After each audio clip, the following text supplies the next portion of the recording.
tanya saya 10 setengah itulah waktu duha paling baik matahari naik. Dan kadang-kala ada salah faham. Orang kita ni dia sembahyang duha sebab kata nak kaya, dia kata. Kalau tak sembahyang duha tak kaya, dia kata. Bukan sebab kaya, itu niat sudah salah lah. Kita buat ibadat kepada Allah Ta'ala kerana kita syukur apa yang Allah Ta'ala bagi. Sembahyang duha ni salah satu tanda kita syukur. Kan orang tanya pada Rasulullah, ya Rasulullah, kamu ni kan dosa dah diampunkan, tak ada dosa, kamu ni maksum, kamu dah dapat janji syurga, tapi kenapa sembahyang sampai bengkak-bengkak kaki? Dia kata, afalam akunu abdan syakura. Dia kata, tak bolehkah aku nak jadi seorang hamba yang syukur? Nabi buat ibadat kerana syukur pada Allah Ta'ala. Bila kita buat ibadat sebagai tanda syukur kita pada Allah Ta'ala,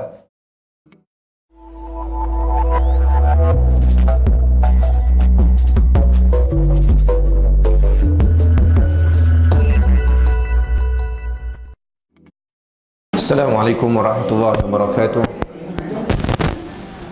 Alhamdulillah nahmaduhu wa nasta'inuhu wa nastahdihi wa nastaghfiruh wa nu'minu bihi wa natawakkalu alayh wa na'udzu billahi min shururi anfusina wa min sayyiati a'malina. Man yahdihillahu fala mudilla lahu wa man yudlil fala hadiya lahu.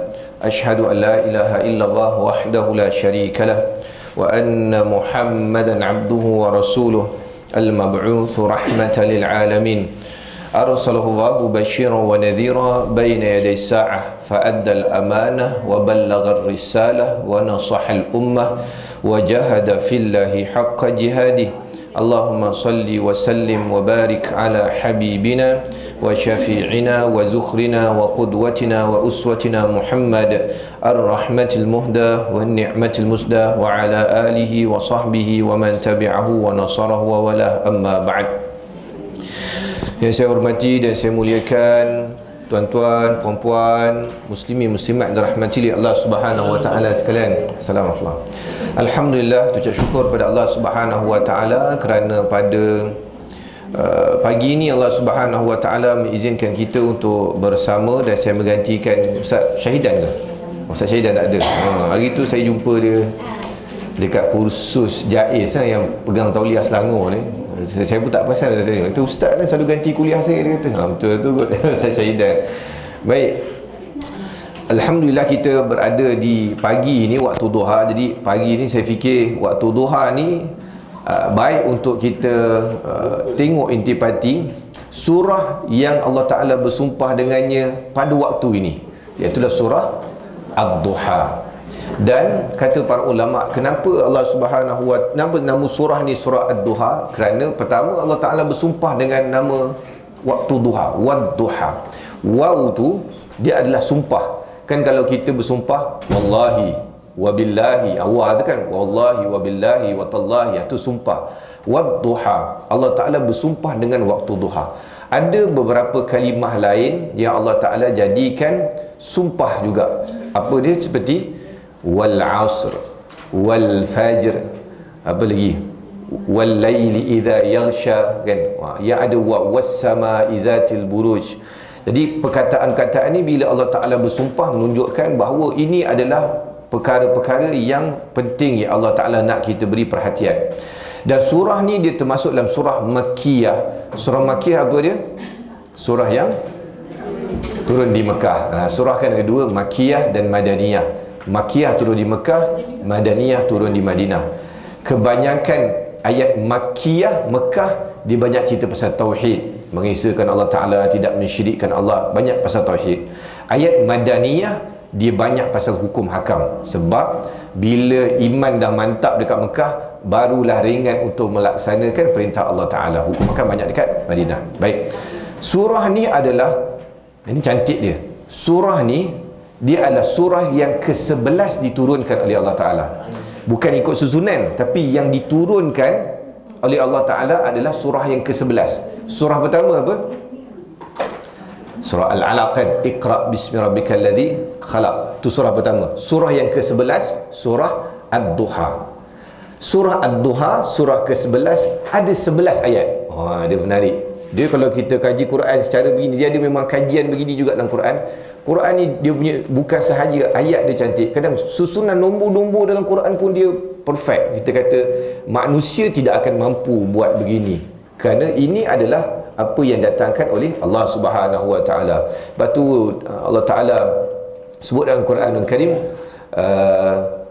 wa in kuntum fi raibin mimma nazzalna ala abdina fa'tu bi suratin min mithlih wad'u syuhada'akum min dunillah in kuntum shadiqin. Kalau kamu ragu-ragu tentang apa yang kami bagi kepada hamba kami Nabi Muhammad SAW, fa'tu bi suratin min mithlih, bawa satu surah yang sama macam ni. Wad'u syuhada'akum min dunillah, panggillah siapa-siapa pun jadi pembantu kamu, bantu selain daripada Allah, in kuntum shadiqin, kalau kamu betul. Fa in lam taf'alu wa lan taf'alu fattaqun nar allati waquduha an-nas wal hijara. Dan sekiranya kamu tak mampu nak buat satu surah macam dalam Quran, walan taf'alu, sekali-kali kamu takkan mampu buat.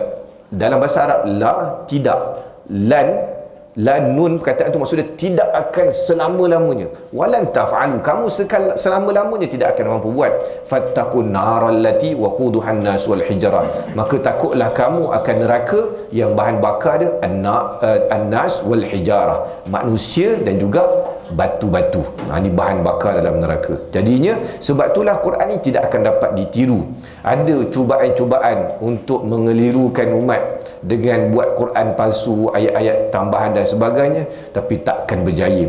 Satunya sebab janji Allah Ta'ala juga, kerana Allah Ta'ala janji, inna nahnu nazzalna dzikra wa inna lahu lahafizun, sesungguhnya kamilah yang menurunkan kepada kamu Quran dan kamilah yang akan memelihara Quran. Sebab tu Quran ni beratus tahun orang usaha, orang kafir cuba untuk seleweng dengan Quran, tapi sampai hari ini tidak akan berjaya, kerana Quran ni dipelihara. Siapa yang memelihara Quran?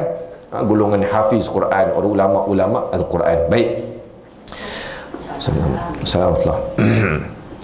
Baik. Surah ni juga dia cerita tentang nak bagi tahu kepada Rasulullah SAW, jangan peduli apa orang kafir kata kepada baginda. Baik, kita akan tengok apa sebenarnya cerita dalam surah ni. Ayat pertama dari surah Ad-Duha, Bismillahirrahmanirrahim. Wad-duha, demi waktu duha. Baik, bilakah waktu duha? Waktu duha ni bila?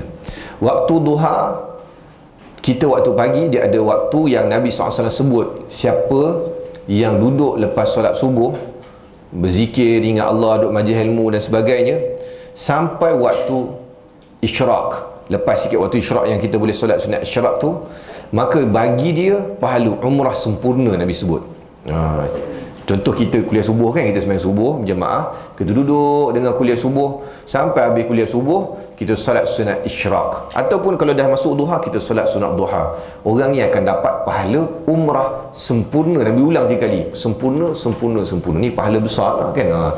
Kita tak perlu susah payah naik kapal terbang, pakai kain ihram, pergi sana sini, tahallul apa semua, tetapi dapat pahala umrah sempurna. Jadi bila waktu duha yang paling baik? Lepas waktu subuh.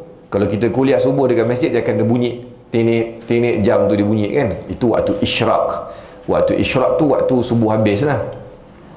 Waktu tu tak boleh lagi sembahyang isyraq. Waktu tu adalah waktu haram solat. Waktu jam bunyi tu dia haram, tak boleh lagi. Sebab itu adalah matahari terbit betul, matahari naik, dan Nabi sebut bahawa inilah waktu syaitan sujud kepada matahari. Jadi tak boleh sama kita sujud dengan matahari pada waktu tersebut. Berapa lama lepas jam tu bunyi baru kita boleh, lepas habis waktu isyraq tu baru kita boleh solat sunat isyraq? Lebih kurang 15 minit macam tu. 15 minit macam tu baru kita boleh solat sunat isyraq. Jadi duhanya bila? Duhanya kalau dalam kitab-kitab silam sebut, kitab-kitab tradisional sebut matahari naik 1 galah. Dah jenuh pula nak kira macam mana matahari naik 1 galah. dia bahasa mudah, dulu-dulu punya kiraan dia tak ada jam. Jadi matahari tu kalau dia terbit daripada pantai lah, mudah kan, pantai letak galah pacak, dia matahari tu sampai kat ujung galah tu naik, tu 1 galah matahari. Tu waktu duha lah. Tapi kalau kita ni, ulama kata 24 ataupun 28 minit selepas waktu isyraq. 24 atau 28 minit, lebih kurang setengah jam lah, mudah lepas waktu isyraq. Itu adalah waktu duha. Tapi waktu duha paling bagus bila? Pukul berapa kalau sembahyang duha yang paling bagus sekali? Nabi SAW sebut bila perut anak unta mula panas. Sudah jenuh pula, mana nanti perut unta pun kita jarang tengok dekat sini kan. Perut unta panas ni maksud dia, unta kan dia suka duduk kan, dia duduk macam tu kan. Unta tidak macam kucing kita tidur macam gitu kan. Unta dia duduk perut dekat lantai. Bila matahari naik, lantai panas, perut dia pun panas, dia akan bangun. Jadi bila matahari naik panas tu, tempat kita lah 9.30, 10.30 macam tu lah kan. Dia tengok tempat, ada tempat 9.30. Macam Sabah tu dia awal lah 9.30, mungkin 9 dia dah panas lah. Kalau mungkin dekat kita ni mungkin lambat sikit 10 macam tu kan. Tapi waktu tu lah waktu paling baik. Kalau tanya saya 10, 10.30 itulah waktu duha paling baik, matahari naik. Dan kadang-kadang ada salah faham. Orang kita ni dia semayang duha sebab kata nak kaya, dia kata. Kalau tak semayang duha tak kaya, dia kata. Bukan sebab kaya, itu niat sudah salah lah. Kita buat ibadat kepada Allah Ta'ala kerana kita syukur apa yang Allah Ta'ala bagi. Sembahyang duha ni salah satu tanda kita syukur. Kan orang tanya pada Rasulullah, "Ya Rasulullah, kamu ni kan dosa dah diampunkan, tak ada dosa, kamu ni maksum, kamu dah dapat janji syurga, tapi kenapa sembahyang sampai bengkak-bengkak kaki?" Dia kata, "Afalam akunu abdan syakura." Dia kata, tak bolehkah aku nak jadi seorang hamba yang syukur? Nabi buat ibadat kerana syukur pada Allah Ta'ala. Bila kita buat ibadat sebagai tanda syukur kita pada Allah Ta'ala, la in syakartum la azidannakum, kalau kamu syukur aku akan tambah. Jadi bila kita syukur rezeki Allah Ta'ala bagi pada kita, sembahyang duha, Allah Ta'ala akan tambahlah rezeki kita. Bukan sebab sembahyang duha tu yang menambahkan rezeki, tapi syukur tu yang menambahkan rezeki. Sama lah kita, orang kalau kedai makan suka gantung ayat 1000 dinar kan. Semua kedai makan, banyak kedai makan kita ada ayat 1000 dinar. Ayat 1000 dinar bukan suruh gantung untuk murahkan rezeki, suruh beramal dengannya, baca, beramal isi kandungan, barulah murah rezeki, barulah kan ayat sebut, wa may yattaqillaha yaj'al lahu makhraja wa yarzuqhu min haitsu la yahtasib. Siapa yang bertakwa pada Allah Ta'ala, Allah Ta'ala suruh takwa, yaj'al lahu makhraja, Allah Ta'ala jadikan dia jalan keluar daripada masalah-masalah dia, wa yarzuqhu min haitsu la yahtasib, dan Allah Ta'ala akan bagi rezeki pada dia pada sumber yang tak disangka-sangka. Takwa tu yang akan datang rezeki. Dan isi kandungan ayat 1000 dinar, bukan suruh gantung ayat 1000 dinar tapi dia pun tak baca kan. Tak jadilah murah rezeki kat situ. Baik. Kemudian sembahyang duha juga adalah solat sunat yang tidak ditinggalkan oleh Nabi SAW. Termasuk ketika Nabi SAW dalam keadaan yang agak sibuk. Contoh riwayat Ummu Hanif kata, Ummu Hanif binti Abi Talib, nama betul dia Fakhitah. Ni nama yang jarang orang pakai, Fakhitah. Dia adalah nama Ummu Hanif, adik-beradik Sayyidina Ali. Jadi siapa yang ada nak letak nama cucu perempuan ke, boleh letak nama Fakhitah. Fakhitah kan nama bagus tu, tapi kita jarang dengar kan. Nama Fakhitah adalah nama Ummu Hanif binti Abi Talib. Dia kata Nabi SAW ketika Fathu Mekah tetap tunaikan salat duha sebanyak 8 rakaat. Dan kebiasaan Nabi memang solat duha Nabi 8 lah. 4 biasa Nabi buat minimum. Tetapi kita boleh ke nak buat 2? Boleh, tidak ada masalah. 2 pun boleh, asal jangan tak buat langsung lah. Dan solat duha ni tidak ada limit. Dia boleh jadi sampai 10, sampai 12, terpulang lah, terpulang. Kalau kita ni dapat buat 4 tu pun kira power dah lah. Kalau buat 8 tu dia kata, "Ustaz ni dah kira level tarawih dah Ustaz, buat 8 ni." Terpulang kan. Jadi buat, Nabi SAW tidak meninggalkan solat sunat duha. Okay. Kemudian wal laili idza saja, dan malam apabila ia sunyi sepi, tenang, ataupun dalam tafsiran lain kata sebagai panjang. Baik. Kenapa Allah Ta'ala jadikan malam ini sunyi, tenang? Kerana malam adalah waktu rehat. Allah Ta'ala jadikan siang adalah waktu untuk kita bekerja, untuk mencari rezeki, untuk kita buat segala aktiviti harian kita dengan manusia. Tetapi malam dia adalah untuk rehat dan ibadah. Orang dulu, para ulama, termasuklah Nabi SAW, Nabi ni tidur awal. Kita ni budaya tidur awal ni biasa pakcik-pakcik pencen ni tidur awal kot kan. Tapi selalu yang muda-muda ni dia payah dah tidur awal. Sebab tu kita baca surah Al-Mulk lepas Isyak kan, sebab kita nak tidur lepas daripada tu. Okey lah. Tapi kalau baca surah Al-Mulk tapi lepas tu pergi main futsal, pergi melepak kedai mama, apa semua, kita baru tidur, dia tak apa kena sebab surah Al-Mulk ni kena baca sebelum tidur sebenarnya. Cuma kita ni kalau tak baca kat masjid, jawabnya kat rumah memang tak berapa cerah lah nak baca kan. Dia mengantuk dah baca, jadi boleh lah juga. Cuma para ulama Saya tengok banyak syarahan para ulama semua menekankan supaya tidur awal, termasuk almarhum Dr. Yusof Qaradawi. Saya ingat siapa pun saya dengar, kebanyakan mereka kalau pesan dia suruh kita tidur awal. Mana lepas isyak tidur, kemudian bangun awal, bangun untuk qiyamul lail. Itu amalan para ulama. Tapi kita memang terbalik memang bangun kalau budak muda ni kadang-kadang 2-3 pagi tu kan tak tidur lagi. Dia kalau budak-budak umur 20-an, belasan tahun tu kan, kalau hari cuti budak-budak lelaki ni memang dia main game jawabnya sampai pukul 2-3 pagi. Sekarang tak boleh lah. Kalau saya tak boleh lah, pukul 12 tu maksimum tu, mata pun dah naik mata putih kat atas, sangat ngantuk kan. Tidur awal, bangun awal supaya kita boleh qiyamul lail. Jadi malam Allah Ta'ala jadikan waktu untuk rehat dan juga ibadah. Tetapi kita lagi power, malam kita pecahkan, boleh ibadah, boleh rehat, boleh main futsal, boleh macam-macam benda kita buat dalam satu malam. Jadi tidak kenalah. Dan dari sudut kesihatan pun, pesan jugalah kepada anak-anak kita, kadang-kadang tak muda juga orang yang perangai macam ni. Dia ada juga orang yang umur mungkin bayi-bayi saya umur 40-an macam tu kan. Kerana dia rasa macam badan ni sentiasa sihat kan. Dia tak tahu. Tu yang banyak kes jadi, dia rasa dia sihat, dia biasa daripada muda, malam tidur lewat, kemudian pergi senam, pergi melepak lagi. Tu yang banyak kes jadi kena serangan jantung pada usia muda. Sebab malam memang Allah Ta'ala jadikan dia waktu rehat. Dia kata, Ustaz, dia kata saya tidur lewat tapi saya bangun lewat. Dia tak kena. Dia sebab dari sudut biologi badan kita dengan alam yang Allah Ta'ala jadikan begini, dia tak kena. Bulan tu bila dia malam dia naik, dia ada kaitan dengan graviti, dia ada kaitan dengan pasang surut, dia ada kaitan juga dengan badan kita.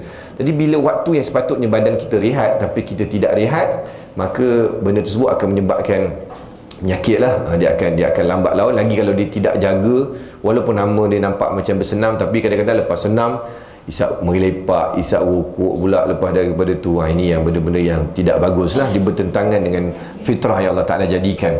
Dan ada tafsiran ulama' dia kata dan malam yang apabila ia panjang. Kenapa apabila ia panjang?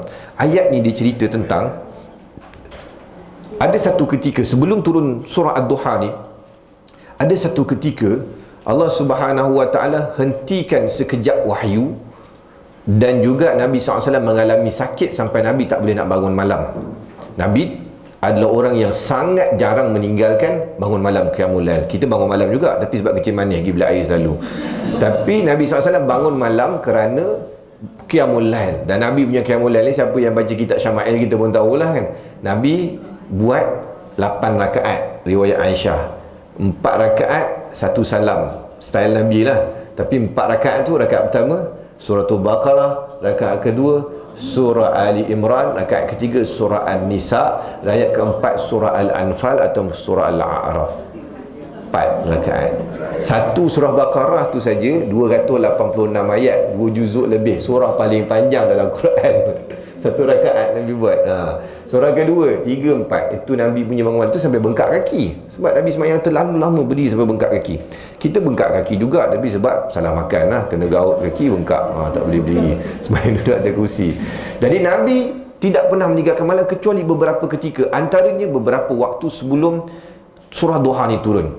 Jadi musyrikin Mekah kata pada Rasulullah, dia kata, Muhammad, tengok Tuhan kau dah lupakan kau sakit, kemudian wahyu pun tak turun dekat engkau. Sebab memang dalam sirah ada beberapa waktu yang memang wahyu ni dihentikan seketika. Allah Ta'ala gantung kejap, baru Allah Ta'ala turunkan wahyu.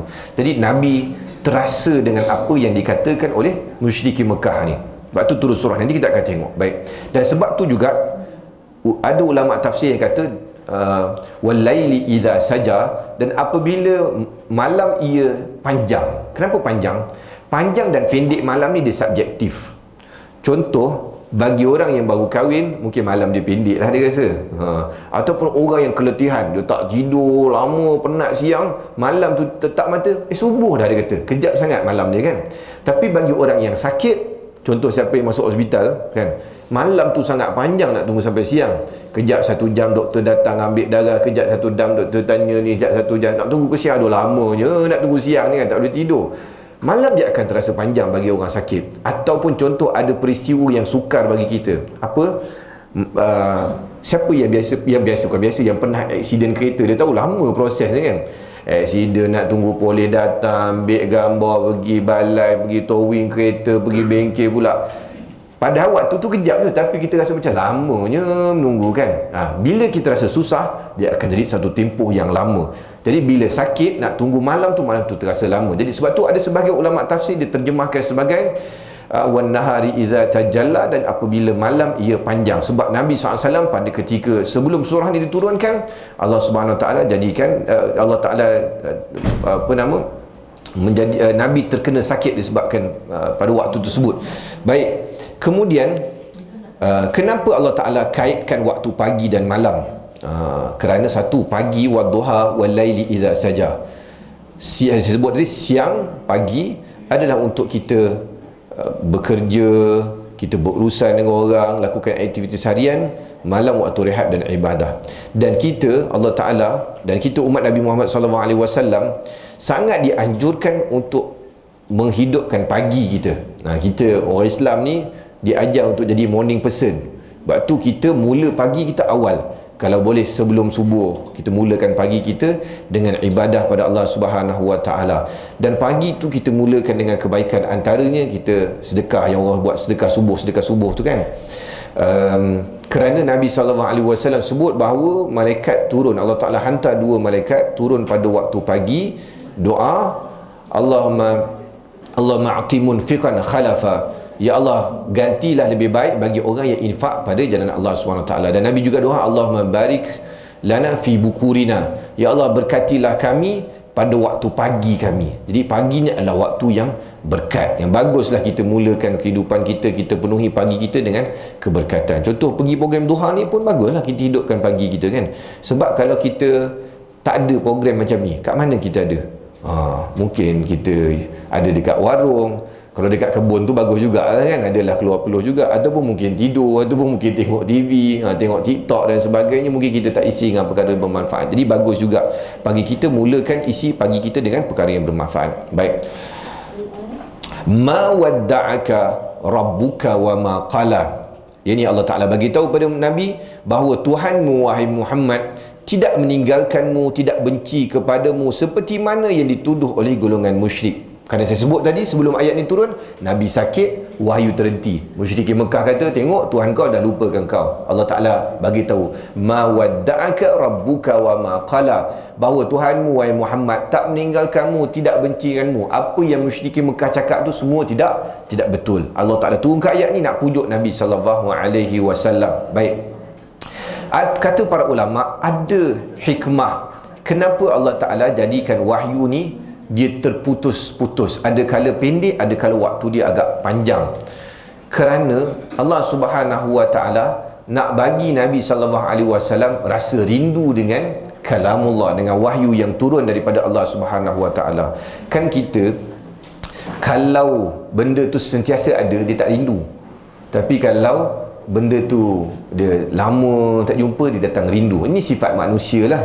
Contoh, kalau rumah adik-beradik keliling, bergaduh je adik-beradik. Orang ni lah yang kucing dia berak rumah orang ni lah, mesti rumput ni lah, ada je tak kena kan. Orang ni pakai rumah dia, adik-beradik dekat-dekat.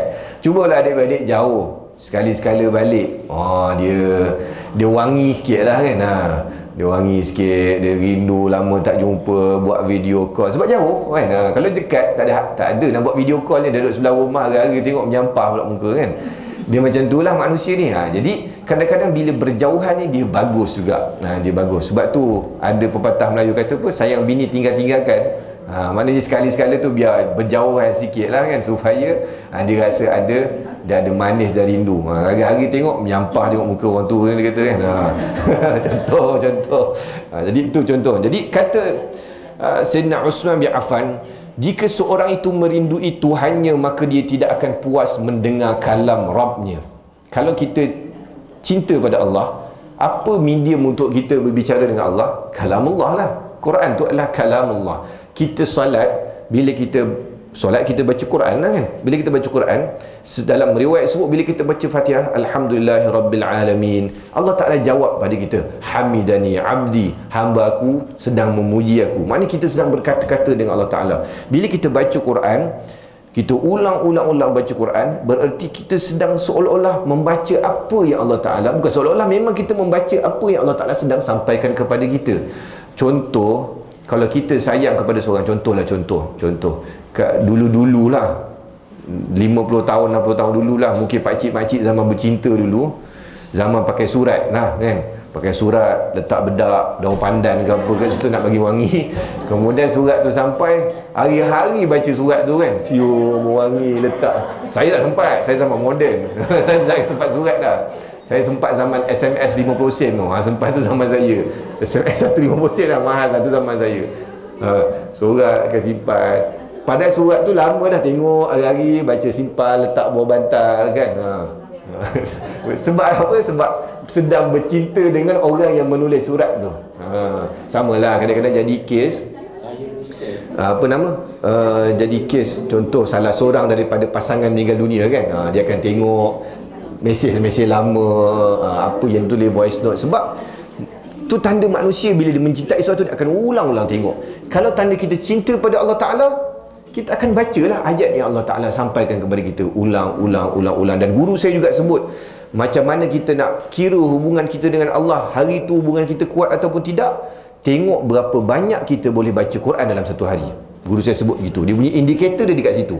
Sebab tu tak pelik kalau kita baca kisah para ulama terdahulu, mereka baca Quran 2 hari khatam, 3 hari sekali khatam. Kenapa? Kerana rasa tak puas, sentiasa baca Quran. Bahkan zaman ulama-ulama moden hari ini pun, mereka baca Quran macam tu. Ulama-ulama yang tu, kalau saya suka baca biografi ulama, kita ni nak jadi ulama ni tak berapa mampu lah, tapi kita nak ambil semangat macam mana nak jadi ulama ni kan, baca. Saya suka baca biografi ulama.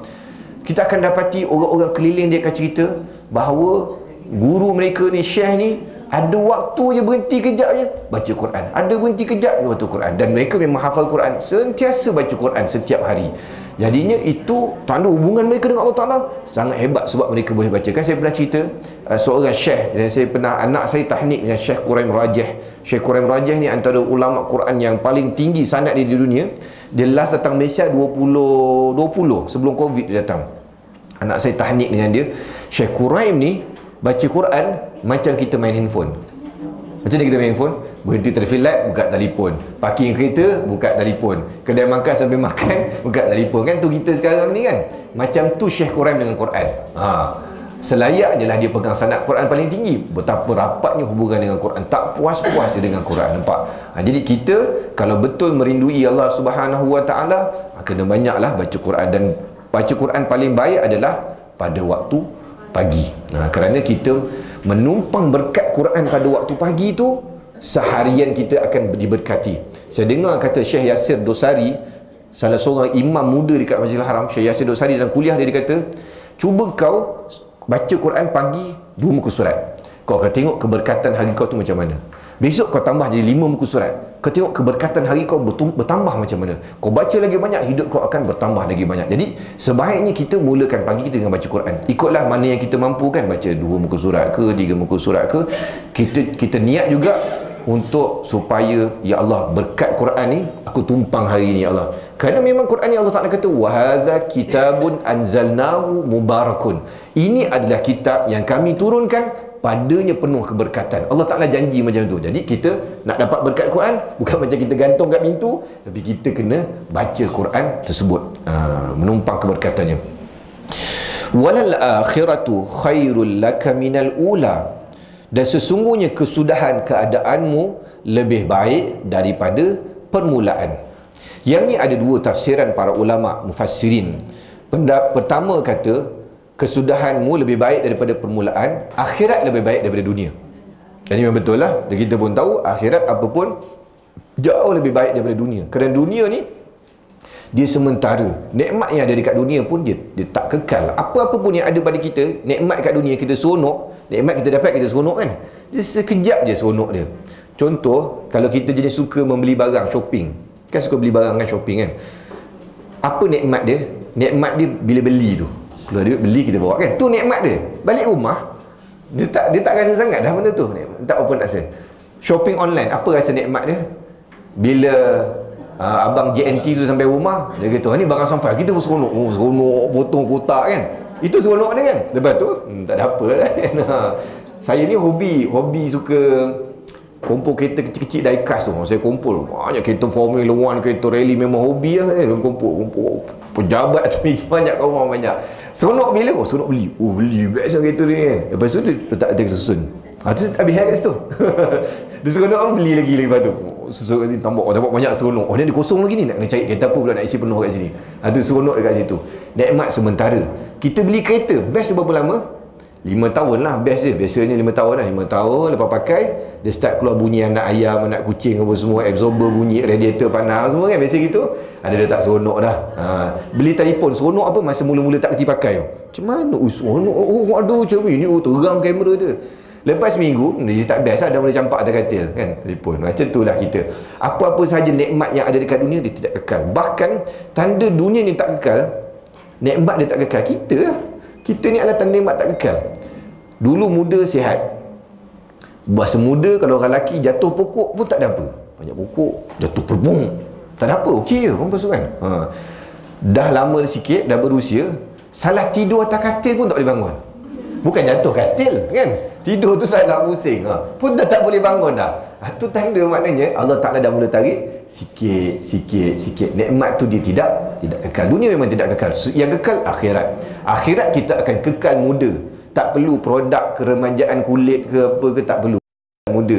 Ada pendapat yang sebut orang perempuan dekat syurga dia akan dibangkitkan umur 18 tahun, orang lelaki umur 33 tahun. Kenapa? Kerana orang lelaki ni dia dah matang sikit baru dia handsome kan, umur 30-an. Kalau tak muka macam budak-budak beringun ni, tak apa sangat. 33. Kita tengok atuk kita pun 33, moyang kita pun 33, anak kita pun 33, cucu kita pun 33. Semua sebaya. Dia kekal. Nikmat apa pun dia tak habis kat sana. Makan banyak pun dia tak rasa puas. Macam kita kan ada menu sukaan gitu. Makan. Boring. Tak nak macam tu kan. Macam dulu saya kalau suka Milo Ais, hari-hari order Milo Ais. Okey dah, buang boring dengan Milo Ais. Sekarang tukar Nescafe Ais pula. Ni suka macam tu kan. Kita akan bosan. Ada orang suka makan nasi Arab. Orang surau masjid ni suka makan nasi Arab. Saya bila sejak rajin pergi negara Arab ni, dah tak pandang nasi Arab kat Malaysia kan. Sebab apa? Bila kat negara Arab, pagi makan nasi, tengah hari makan nasi Arab, malam makan nasi Arab, besok ulang lagi 2 minggu lah makan macam tu. Sebab orang dia makan roti, kita tak boleh nak makan roti, kita makan nasi. Nasi yang ada mana ada nasi berlauk, ikan keli ke apa, tak ada. Nasi Arab lah. Itu yang balik Malaysia, aku takkan makan nasi Arab lah selagi aku tak ada. Boring kan. Kita nikmat tu jadi boring walaupun sedap macam mana sekalipun. Syurga dia tidak begitu. Pendapat yang kedua kata, walal akhiratu khairul laka minal ula, kesudahanmu lebih baik daripada permulaan. Madinah lebih baik daripada Mekah. Ketika Nabi dakwah kan, fasa mula-mula di Mekah, kemudian di Madinah. Madinah jauh baik daripada Mekah. Kerana Mekah Nabi baru start base. Nabi cuba ikut sini, cuba kat sini, kena halang kat sini, cuba buat sini, cuba pergi Taif, Nabi baru nak start base. Madinah Nabi dah ada base, Nabi dah ada negara, Nabi dah ada kota, Nabi dah ada tentera, Nabi dah ada kubu yang kukuh. Sebab tu Aisyah tanya ya Rasulullah, selain daripada peperangan Uhud, perang Uhud kan dahsyat, 70 orang sahabat syahid, Hamzah syahid, Nabi sendiri cedera, patah gigi dia, kemudian baju besi Nabi sepihan dia 3 biji masuk dekat pipi Nabi SAW, tulang pipi ni. Dahsyatlah perang Uhud tu. Aisyah tanya, ya Rasulullah, ada tak dalam sepanjang kau punya dakwah ni lebih teruk daripada Uhud? Nabi kata ada. Bila? Ketika kena halau daripada Taif. Sedangkan dari sudut zahir, Taif ni macam tak ada apa-apa pun. Nabi pergi, kena baling batu, berdarah, tak ada siapa yang syahid kan. Dan Zaid dan teman Nabi pun cedera je lah, tak ada siapa yang syahid, tak ada siapa yang mati pada ketika itu. Maknanya nampak Uhud tu lagi dahsyat lah. Tapi kenapa Nabi cakap macam tu? Kerana ketika kat Mekah, Nabi dah tak nampak jalan lah. Lebih-lebih lagi bila Abu Talib meninggal dunia. Abu Talib pakcik Nabi, walaupun dia tak Islam, tapi dia pembesar Mekah. Orang kafir Quraisy, dia nak buat apa-apa kat Nabi, dia segan juga, sebab segan ke Abu Talib. Jadi bila Abu Talib meninggal dunia tu, yang Nabi tak nampak jalan kat Mekah ni, kena pulau, kena boykot, orang seksa sahabat-sahabat Nabi. Tepat macam mana nak buat ni? Nabi fikir mungkin pergi Taif okey kot, sebab Taif ni juga kampung Nabi SAW. Nenek Nabi datang daripada Taif. Taif ni dia bawah daerah Mekah lagi. Kalau kira daerah, dia masih bawah daerah Mekah. Semua dia duduk kat kawasan tinggi. Jadi Nabi kata pergi Taif kot, try. Sampai Taif, orang Taif pun tolak dakwah Nabi. Tu yang Nabi kata sebenarnya pada waktu Taif Nabi kena halau Taif, Nabi tak nampak jalan. Nabi kata tu lagi susah daripada Uhud. Sebab Uhud sekurang-kurangnya walaupun ramai syahid, Nabi cedera, tapi Nabi dah ada base. Dan lepas daripada hijrah Madinah, lebih kurang 30 tahun lepas peristiwa hijrah, lepas Nabi dah dekat Madinah, Islam ni bukan aja kat Madinah dia, Islam dah tersebar hampir separuh daripada dunia. Islam dah menjatuhkan kerajaan Parsi, separuh daripada kerajaan Rom dah jatuh, kerajaan Mesir dah jatuh, Islam zaman Osman dah sampai dekat Azerbaijan sana, lepas daripada peristiwa hijrah Nabi duduk dekat Madinah. Jadi ini sebahagian ulama kata wal akhiratu khairul laka minal ula. Ibnu Abbas kata, dia tafsirkan ayat ni dengan hadis Nabi SAW. Nabi sebut, aku ditunjukkan kelebihan yang Allah Ta'ala berikan kepada umatku selepas aku wafat, maka aku sangat gembira. Maksud dia apa? Keadaan umat ni selepas lebih baik daripada sebelum. Maksudnya ketika awal-awal Islam ni, selepas lebih baik daripada sebelum. Selepas lebih baik sebelum apa dia? Maksud dia dari sudut agama tu, dari sudut orangnya, orang yang hidup 300 hijrah pertama tu paling baik. Nabi kata khairun nasi qarni thumma alladhina yalunahum thumma alladhina yalunahum. Sebaik-baik manusia adalah hidup dekat kurun aku, kemudian yang mengikuti mereka, yang mengikuti mereka. Itu manusia lah, manusia yang paling baik hidup 300 tahun pertama. Tetapi agama ni dia jadi lebih baik selepas daripada tu. Contoh perkembangan ilmu agama. Dulu kalau ulama dulu nak dapat satu hadis, mereka mungkin terpaksa bermusafir beberapa minggu, beberapa bulan, jumpa orang, belajar satu hadis, nak dapatkan satu hadis. Itu pun dia perlu ada usaha lain. Lepas daripada tu nak tentukan hadis ni sahih ke, hasan ke, dhaif ke, proses dia panjang. Nak verify satu hadis, dapat hadis satu hadis. Sekarang kita nak dapat hadis macam mana? Kita boleh Google je. Boleh Google dan dekat situ ada terus status hadis ni, sahih ke, hasan ke, apa ulama kata ke, dah ada dekat situ komplit kan. Contoh kalau dalam pengajian, kalau kami yang mengaji Islam, pengajian Islam, kalau dulu-dulu orang dulu mengaji pengajian Islam, memang dia kena buka kitab, memang dia kena cari satu-satu kitab, buka satu-satu, tengok susun orang dulu-dulu punya belajar kan, kat library penuh. Zaman sekarang ni, zaman saya, dia ada satu software nama dia Maktabah Syamilah. Siapa ustaz-ustaz mesti pakai ni. Maktabah Syamilah ni dihimpunkan semua kitab-kitab dalam ilmu Islam ni, sirah, fiqh, usul fiqh, 4 mazhab, syarah hadis, tafsir, semua ada. Tafsir Tabari, Ibnu Katsir dalam tu. Contoh kita nak kata cari pendapat Ibnu Katsir tentang ayat surah Al-Baqarah ayat 100, dia akan keluar syarah ni. Nak tengok PDF dia kat mana? Buka satu web nama dia Maktabah Waqfiyah, dia keluar PDF dia. Yang ni kitab ni, muka surat ni, muka surat ni. Senang, kita nak simpulkan satu benda tu dah mudah. Ilmu hadis dah komplit, ilmu tafsir dah komplit, ilmu fiqh dah komplit, dah ada dah, mudah untuk kita. Sama juga kita nak beribadah. Hari ni jauh lebih mudah daripada dulu. Dulu orang nak pergi haji naik kapal kan? Berapa minggu? Sebulan ke? Sebulan kan baru sampai. Sebulan, 2 bulan lebih kurang gitulah, tengok kapal apa dia naik kan. Lambat. Sekarang orang pergi haji 2 hari lagi nak wukuf pun dia boleh terbang. Sebab apa? Sebab naik kapal terbang 8 jam setengah dah sampai dah kan.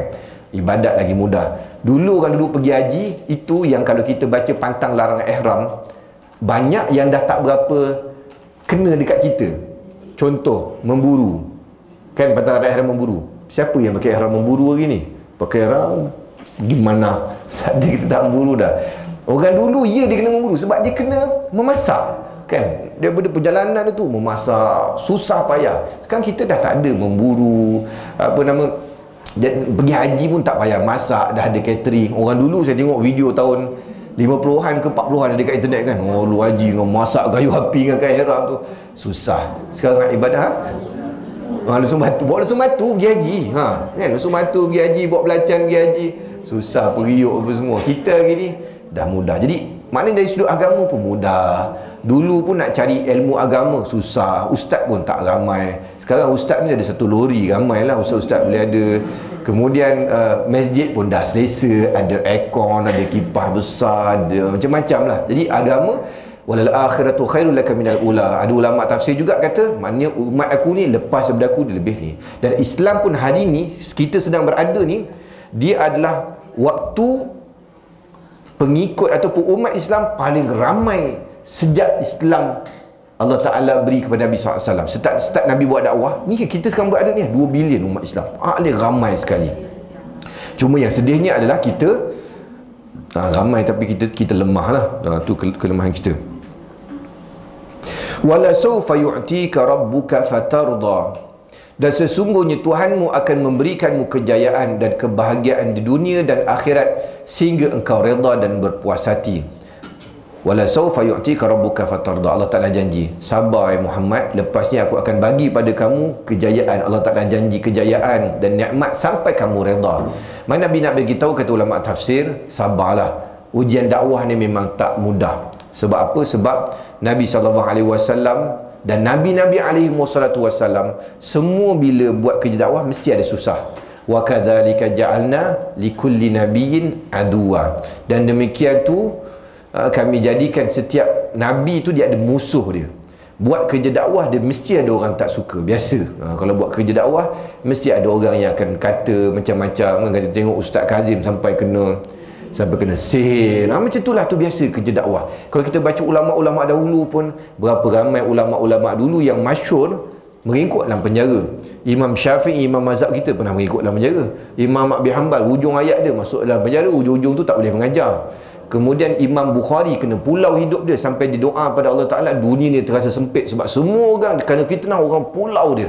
Tapi lepas dia mati baru orang hargai karya Imam Bukhari. Berapa banyak kitab-kitab yang ditulis ketika ulama tu dalam penjara. Maksud dia apa? Maksud dia memang buat kerja dakwah dia tak senang. Semua Nabi-Nabi SAW, terutama yang ulul azmi, menghadapi perkara ujian yang dahsyat dalam hidup mereka. Kerana ini adalah sunnatullah. Jadi Nabi bagi tahu kepada, Allah Ta'ala bagi tahu kepada Nabi, bersabarlah, nanti di ujungnya akan ada kejayaan. Kami akan bagi nikmat kepada kamu sampailah kamu suka, wahai Muhammad, sampai kamu redha. Baik. Alam yajidka yatiman fa'awa, bukankah Allah mendapati kamu yatim piatu dan kemudian Allah Ta'ala memberi perlindungan. Allah Ta'ala nak bagi tahu bahawa aku tak pernah lupakan kau. Kan ayat ni cerita pasal musyrikin Mekah tadi. Aku tak pernah lupakan kau. Alam yajidka yatiman fa'awa, bukankah dulu kamu yatim, kami yang bagi perlindungan, Allah Ta'ala yang bagi perlindungan. Nabi start yatim umur 6 bulan dalam kandungan. Ni yang masyhur lah. Mana mak dia mengandung dia 6 bulan, ayah dia Abdullah telah meninggal dunia. Kemudian bila lahir, dia lahir dah yatim, dibesarkan oleh Halimatus Sa'diyah. Panjanglah cerita Halimatus Sa'diyah ni kan. Dan memang Allah Ta'ala jadikan Nabi ni dia berpindah-pindah. Daripada Halimatus Sa'diyah pergi Aminah, Aminah meninggal dunia, pergi ke Abdul Muttalib, atuk dia, atuk meninggal dunia, pergi ke Abu Talib. Kenapa? Kerana Allah Ta'ala nak latih Nabi, kerana dia ni akan jadi orang yang buat kerja dakwah. Nabi kena kuat nak buat kerja dakwah. Jadi Nabi ni Allah Ta'ala jadikan dia tak manja. Kerana kalau seorang jaga, dia akan jadi manja kan. Dan bila manja, dia jadi tidak lasak. Macam kan beza generasi ni. Kenapa generasi makin lama makin tak lasak? Sebab makin manja kan. Kita dulu mungkin pakcik-pakcik pergi sekolah naik basikal. Saya pun dulu pergi sekolah naik basikal jauh, berpeluh sampai sekolah, berpeluh dah kan. Budak-budak sekarang pergi sekolah, bapak hantar, naik kenderaan, ada aircon kan. Dulu kita mungkin pergi sekolah naik basikal, anak kita pergi sekolah naik kereta, ada aircon, senang. Dulu kita pergi sekolah, duit tu terpaksa bercatu jimat anak kita. Sekarang duit belanja apa? 5-10 ringgit kadang-kadang kan, belanja satu hari. Jauh beza dengan kita. Generasi tu menyebabkan tu cara berfikir berbeza, ketahanan berbeza. Allah Ta'ala jadikan Nabi ni susah daripada kecil supaya dia tahan nak hadapi ujian ketika menyampaikan dakwah.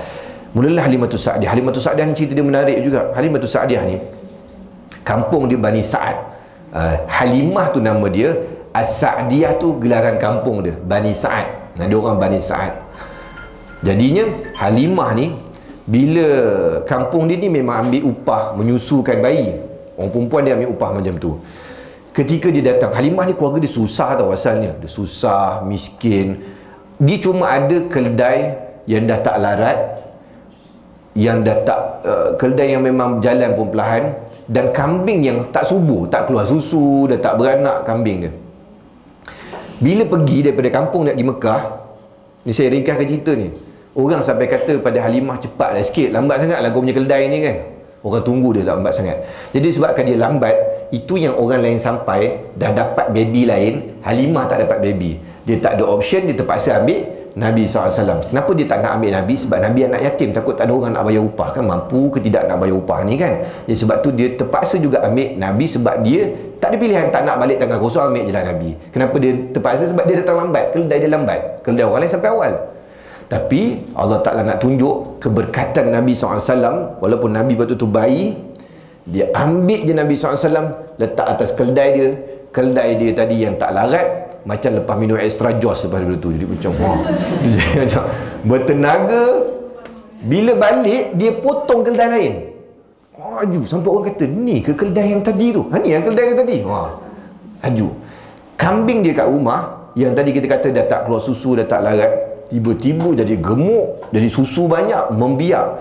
Sampai dan apa nama, orang lain punya kambing kalau bawa pergi meragut, tak jumpa rumput. Kambing Halimatus Sa'diyah jalan mana jumpa rumput macam gemuk. Sampai orang bawa kambing dia, ikut kambing Halimatus Sa'diyah nak bagi nampak gemuk. Dan kambing Halimatus Sa'diyah dia orang pinjam buat baka pula. Sebab berkat Nabi tumpang rumah dia. Itu yang ikut dilasa kontrak, jaga sampai umur 2 tahun. Tapi Halimah kata boleh tak extend sampai umur 4 tahun. Tak payah bayar pun tak apa yang ni. Yang ni free of charge aku jaga. Sebab apa? Sebab dia tengok Nabi duduk kat rumah dia, berkat. Berkat dia tumpang. Cuma lepas umur dekat-dekat dengan 3 tahun macam tu, 3 tahun lebih macam tu, dia pulang awal. Sebab peristiwa apa? Peristiwa belah dada tu lah. Kan anak-anak dia tengah masak, anak-anak dia yang sebaya dengan Nabi. Sebab tu dia boleh menyusu, sebab dia ada anak yang sebaya dengan Nabi. Masuk rumah bagi tahu bahawa saudara kami Muhammad kena belah dada. Dan memang dia tengok pun ada kesan belahan dada kan. Malaikat Jibril datang bersihkan hati Nabi SAW dengan air zam-zam. Tapi kalau kita ada kesan belahan kat dada, tu bukan malaikat Jibril lah. Tu biasa bypass lah selalunya, sakit jantung kan. Selalu macam tu lah. Selalu saya bawa pakcik-pakcik umrah kan, bila pakai kain ihram tu saya tengok ada belahan ni, pakcik dah ada sakit jantung ni, hati-hati ni, dah ada bypass. Baik. Jadi tu yang Halimah Sa'diyah pulang balik kat ibu Nabi. Dia pulang, Aminah kata, bukan hari tu kontrak janji sampai 4 tahun ke? Tak apa, ambil lah awal, tak apa. Dia kata, mesti ada apa-apa jadi kan. Akhirnya bila kena desak, baru dia tahu bahawa pasal peristiwa belahan dada tu. Duduk umur 4 tahun, 2 tahun je duduk dengan mak dia, 4 tahun sampai 6 tahun. Masa umur 6 tahun, mak dia bawa pergi Madinah, ziarah kubur bapak dia, saudara mara kat sana.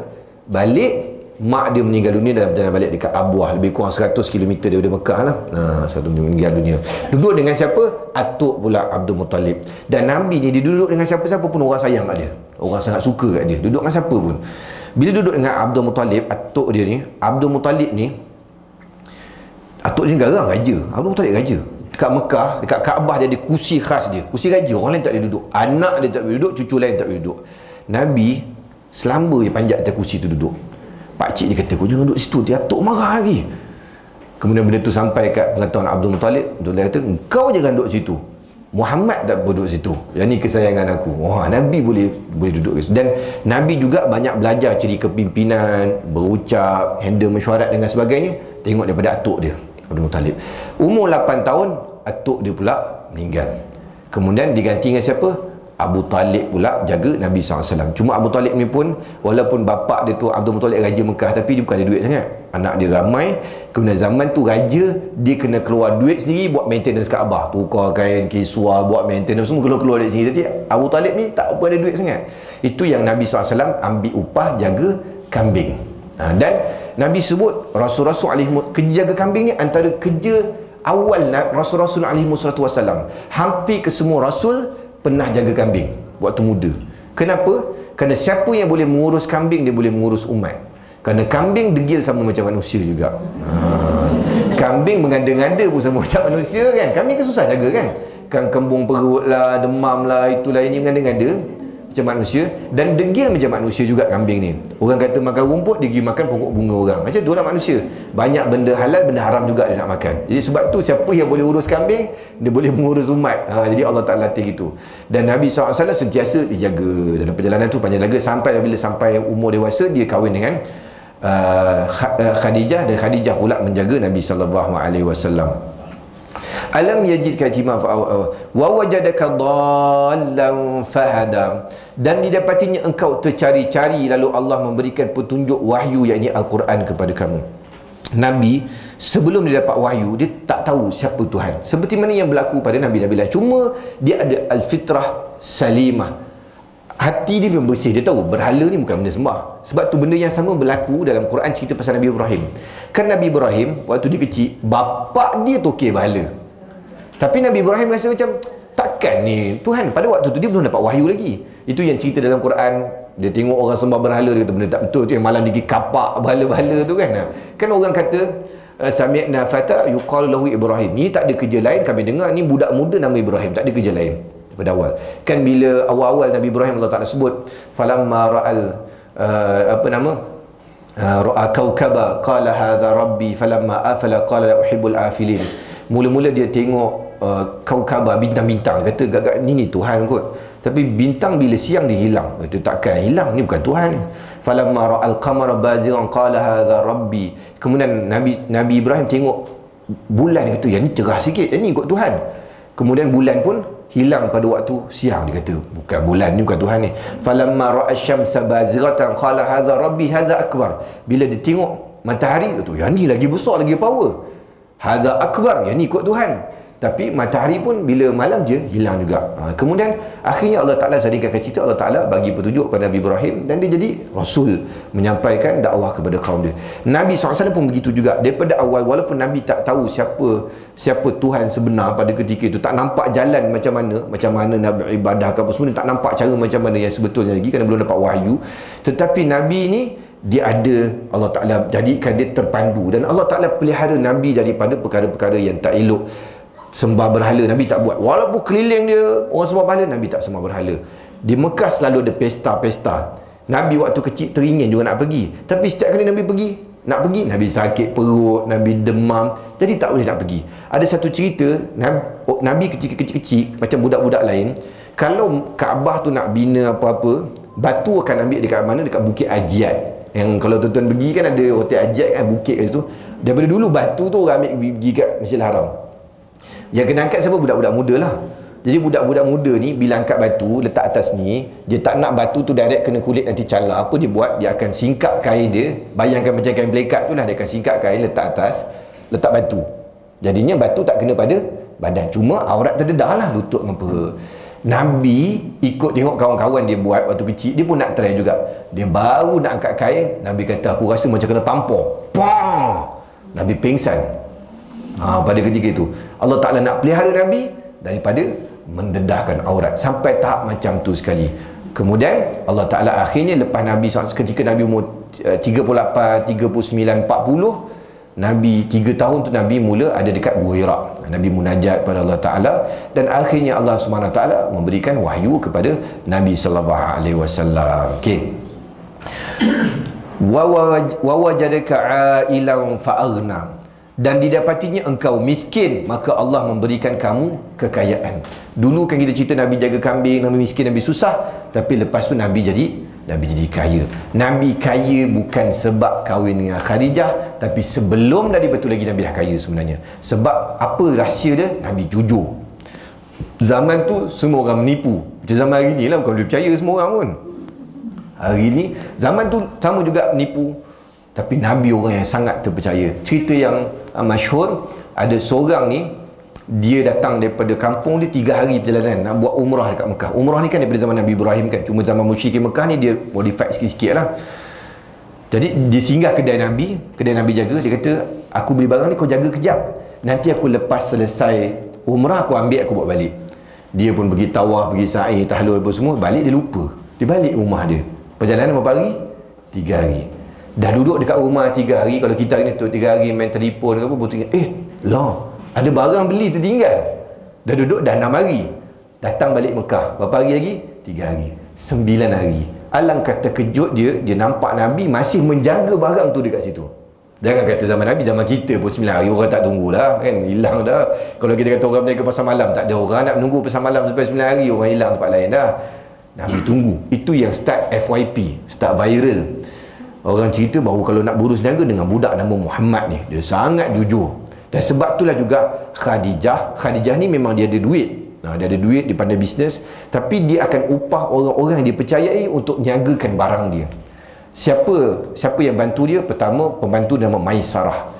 Maisarah ni lelaki ke perempuan? Maisarah lelaki. Maisarah ni dia macam Talhah, macam Ubaidillah, ada tamar butah kan. Maisarah adalah lelaki. Cuma dekat tempat kita Maisarah perempuan lah. Kita pun kena raikan uruf setempat jugalah kan. Sebab kan kalau letak anak lelaki nama Maisarah, kena ejek kat sekolah pula. Jadi nak tahu Maisarah pembantu Khadijah ni dia lelaki. Dan dia bila orang kata Muhammad ni jujur, maka dia pun upah Nabi SAW untuk jaga, tolong run perniagaan Khadijah. Dan start tu lah Khadijah jatuh hati pada Nabi SAW dan menikah. Dan nak kata Nabi memang dah ada duit sebelum tu. Ketika Nabi bernikah dengan Khadijah, mas kahwin dia adalah 10 ekor unta. Mana memang dah banyak duit lah. Memang dah banyak duit. Bukan Nabi kaya sebab kahwin dengan Khadijah. Macam kita, ada ke kahwin tumbang 10 ekor lembu? Tak ada. 10 ekor lembu dahsyat sangat ustaz kalau tumbang ekor lembu. Ini macam YB punya majlis open house.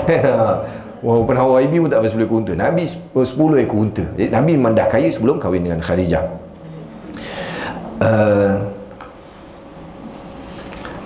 Fa'ammal yatima fala taqhar. Oleh itu ada pun anak yatim, janganlah engkau berlaku kasar terhadapnya. Kenapa? Kerana kata para ulama tafsir, dulu Muhammad kamu dah merasai macam mana hidup yatim. Yatim ni susah, tak ada orang bagi perhatian sangat, tak dapat kasih sayang sepenuhnya. Kita tahu anak yatim ni, kenapa disebut fa'ammal yatim fala taqhar, dan anak yatim jangan berlaku kasar terhadap dia. Sebab anak yatim ni kadang-kadang dia nakal sikit daripada budak lain. Sikit nakal. Sebab apa? Dia nakal sebab nak tarik perhatian. Budak biasa kan, anak-anak cucu kita kan suka cerita. Kejap-kejap, Mi, kalau balik rumah tu, tengok ni, dia buat ni suruh tengok, dia buat ni suruh tengok, dia lukis ni suruh tengok kan, dia nak perhatian kan. Anak yatim dia tak ada siapa yang nak panggil. Mak tak ada, ayah tak ada. Dia nak tunjuk kat siapa, tak dapat perhatian, dia akan nakal. Nakal itu akan tarik perhatian orang. Tapi kita kena sabarlah. Fa'ammal yatima fala taqhar. Ada pun anak yatim, jangan berkasar dengan dia. Dan Nabi SAW sendiri banyak sebut kelebihan orang yang jaga anak yatim. Nabi sebut ana wa kafil yatim kahatain. Nabi kata aku dengan orang yang jaga anak yatim macam ni dekat akhirat kelak. Rapat dekat akhirat. Sebab apa? Sebab jaga anak yatim. Dan banyaklah kelebihan yang kita ni. Sebab tu kalau kita jumpa anak yatim, berlaku baiklah dengan dia. Walaupun kita kata dia nampak dia nakal sikit dan sebagainya, tak apalah, kita faham keadaannya. Kita kena bagi kasih sayang yang kita mampu dekat dia, yang dia tidak dapat daripada orang lain. Cuma dekat Malaysia ni anak yatim dijagalah. Tapi time bulan Ramadan ni selalunya kan, bulan Ramadan tak percaya, cuba tanya rumah-rumah anak yatim. Kami masjid nak jemput makan kat masjid lah. Orang minta maaf lah ajar, penuh dah budak ni, orang jemput pergi hotel setiap bulan 30 hari pergi ke hotel kan. Budak puasa dapat baju raya lagi banyak daripada anak kita, berpasang-pasang, dapat itu dapat ini. Orang time bulan puasa, tapi lepas bulan puasa kadang-kadang lupa dekat anak yatim. Ada rumah anak-anak yatim utama yang swasta, saya pernah buat program, kadang-kadang dapur tak ada barang nak makan. Ialah budak-budak, kita pun tahu budak-budak umur sekolah rendah, sekolah menengah ni, ini kan tengah kuat makan.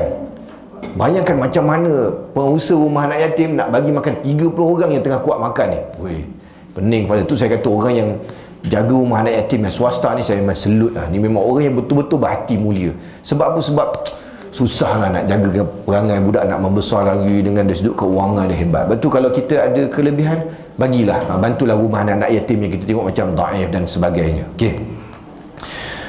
Wa amma sa'ila fala tanhar. Ada pun orang yang meminta bantuan pimpinan, tunjuk ajar, minta harta benda, maka janganlah engkau tengking dan herdik. Yang ini sabarlah dalam menghadapi kerana Allah Ta'ala kata, kalau ada orang minta bantuan ke, minta ajar ke, minta duit ke, jangan kita tengking, jangan kita herdik. Kenapa? Kerana kadang-kadang orang yang meminta ni kadang kita buat kita hilang sabar juga kadang-kadang kan. Contoh kalau mengajar, tu yang kadang-kadang walaupun mak cikgu matematik kat sekolah, tapi dia tak boleh ajar anak dia matematik. Dia nak naik angin rasa kan. Anak tak faham susah kan. Tu yang kadang-kadang ada ustaz, bapa guru Quran, anak dia tak boleh ajar, dia kata geram, nak menyirap darah dengan ajar anak kan. Dia dah sabar. Mengajar ni memang kena sabar lah. Saya memang tak boleh nak mengajar budak-budak sekolah. Walaupun nampak saya senyum, dia lesung pipit ni kan, tapi saya angin juga sebenarnya dengan budak-budak ni. Kadang tak boleh nak menyabar juga. Jadi saya tak boleh nak mengajar budak-budak kat sekolah, kurang sabar. Nah, Allah Ta'ala kata, wa ammasa ila falatanhar. Kalau ngajar ni, orang minta ajar, sabar sikit. Kadang-kadang orang ni, dia tak semua pick up macam kita. Ada yang lambat sikit pick up dia. Imam Syafi'i ada seorang anak murid nama dia Rabi' bin Sulaiman. Rabi' ni, Imam Syafi'i dalam kelas ngajar, tanya, faham ke tidak? Rabi' yang kata, tak faham. Ulang ni, ngajar. Faham ke tidak? Tak faham. Berapa kali? 40 kali. Kemudian tak apalah, tak faham, ikut belajar rumah, sambung tuition dekat rumah Imam Syafi'i pula. Disebabkan kesabaran Imam Syafi'i tu jadi Imam Rabi' bin Sulaiman, ulama besar dalam mazhab Syafi'i, kerana kesabaran Imam Syafi'i. kalau kalau Imam berbagi cikgu lain lah, aku berhenti kan, kau tak boleh tangkap ni kan, kita memang marah lah kalau kita kan. Imam Syafi'i sabar. Begitu juga orang yang minta duit. Kadang-kadang kita ada ke orang minta duit yang kasar, dekat tempat kita kurang. Kalau bangsa lain jadi, ada juga jadi. Tak cari tanyalah kalau ada AJK masjid yang pergi rumah senang-senang ni. Jadi kes macam-macam saya pernah jumpa. Ada kawan saya pernah kena balik dengan Viko. Bagi bantuan kan, ada mihun, ada beras, ada apa semua, ada Viko. Dia baling, anak dia baling. Kita tak minum Viko, kita minum Milo. Bila bagi beras, kita tak makan beras ni, kita makan beras lain kata. Dia meminta tapi dia banyak songeh. Saya pernah kena sekali dekat masjid kat Bangi lah, saya tak nak sebut masjid apa adalah.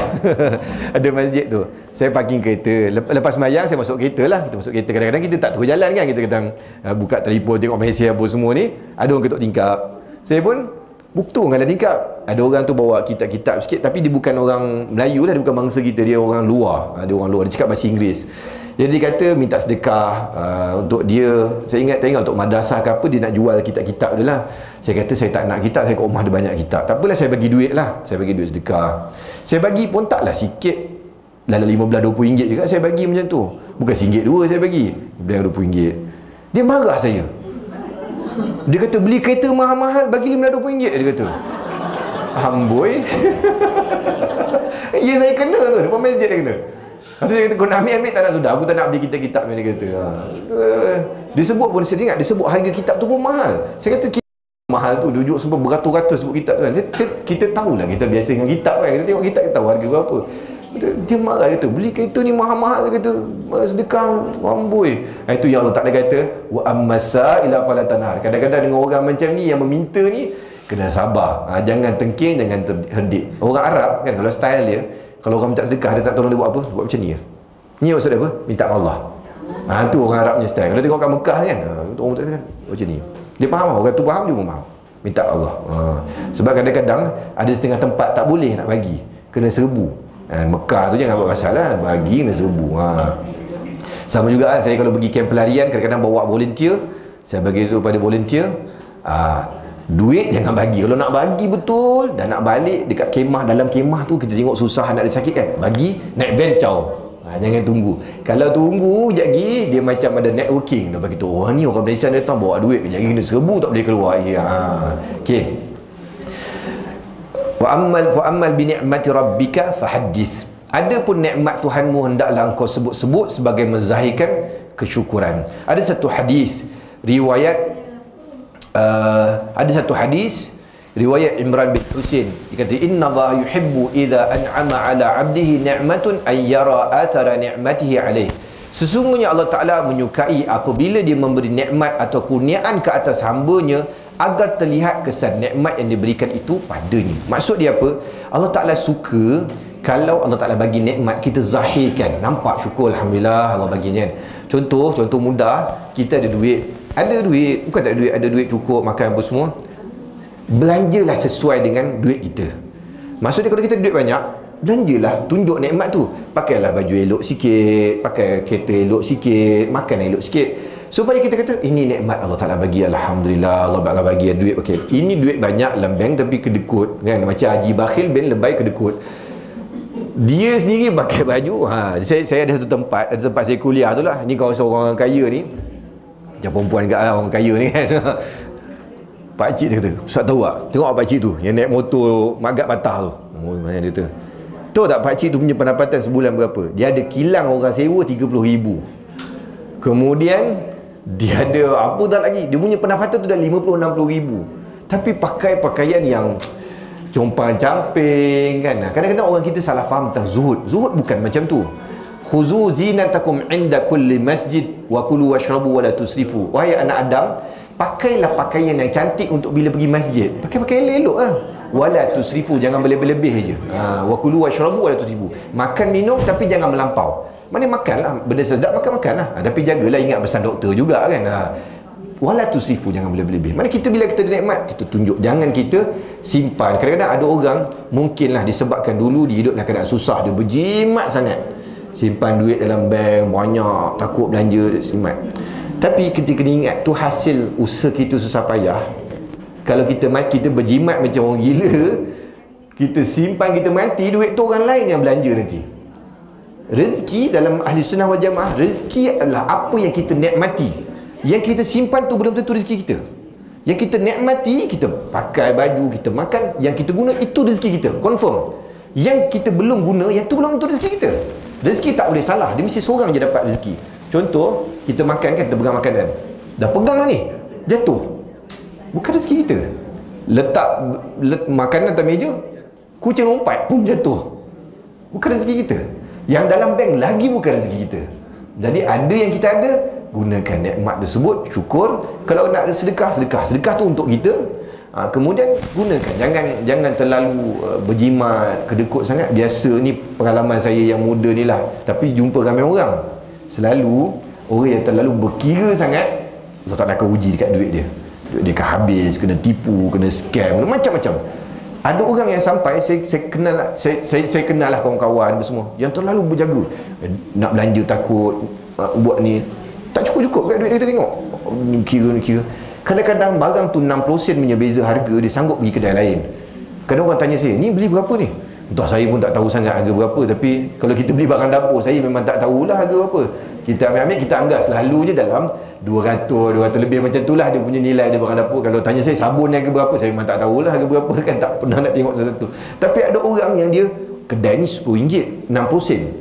Kedai sana 5 km RM10. Dia sanggup pergi sana sebab nak 60 sen ni pasal. Ada, saya jumpa orang macam tu, ada, saya kenal dalam hidup saya. Tapi orang macam tu, duit dia tak cukup juga. Duit dia akan habis pada benda yang sia-sia. Kena tipu lah, orang jual barang-barang rosak lah, ada saja. Sebab tu nikmat Allah Ta'ala, syukur. Dan kita boleh cerita, kata para ulama', kalau orang tanya, cantik kereta, alhamdulillah, ni rezeki Allah Ta'ala bagi. Kan? Contoh kata, pandainya makcik buat kuih. Dulu tak pandai juga, belajar tengok apa semua ni. Pandailah buat kuih ni kan. Ni bagi betul. Boleh kita cerita nikmat yang Allah Ta'ala bagi kepada kita.